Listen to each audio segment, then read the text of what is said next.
This is a door hinge jig. So this is used to actually cut out the wood, so that so that the hinge sits nicely in the door. So I have some wood just kind of temporarily here as as an example. I don't have a door right now. So with this one jig, you can do two types of hinges. You can do the square hinges. So, there's the square ones you do down here. You just place it in there and obviously set your size.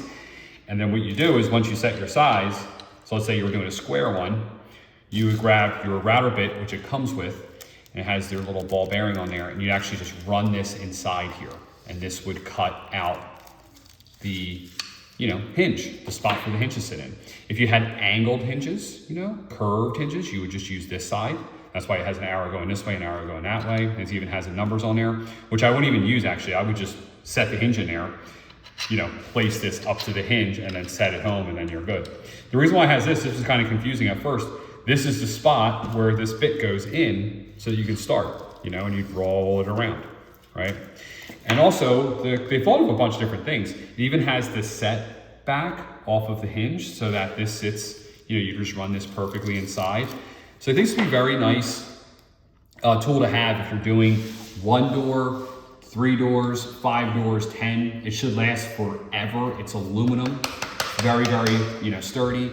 On the clamps themselves, they actually have rubber in here, which I really like. They thought about that, so that won't scratch your door.